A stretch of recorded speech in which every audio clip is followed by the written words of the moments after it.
Hey guys, so for the first video in the disc golf lesson series, there's going to be hundreds of these things. I'm going to talk about the biggest myth in throwing techniques. Now, I've heard this myth referred to as a debate when it comes to throwing techniques. It's not a debate. I promise you 100%, absolutely, without question, unequivocally, authoritatively, in every way imaginable, this is not a debate. This is a myth. The myth is this: when you throw sidearm, you should keep your elbow close to your body, okay? I've done more private lessons than anyone in the world, and when I see somebody demonstrating their sidearm technique at a lesson and they're keeping their elbow close to the body, I just slap my head and I just say to them, you've been watching YouTube videos, haven't you? The answer is always yes. So I'm going to start by explaining where the myth comes from. Then I'll explain why it's wrong, and then later on we'll talk about how to not do it.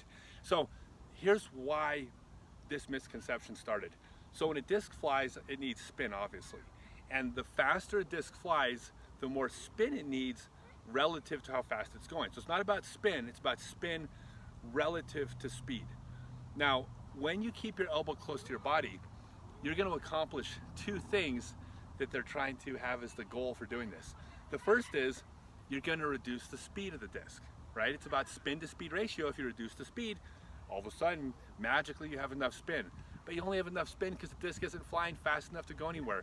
But when it's close to the body, obviously you can't throw very fast this way.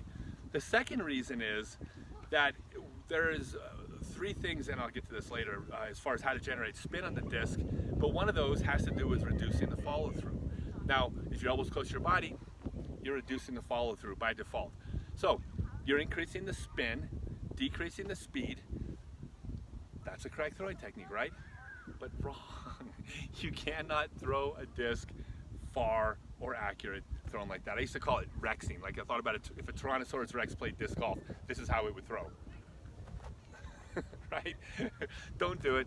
It's wrong.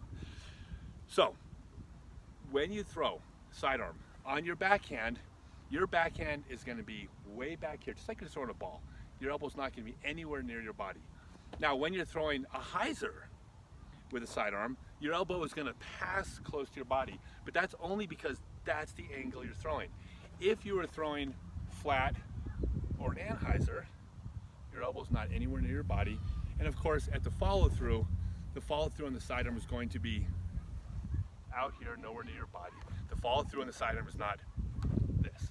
So I'm going to explain in future videos how to put spin on the sidearm, but it's not by keeping the elbow close to your body. Don't do that, and you're already ahead.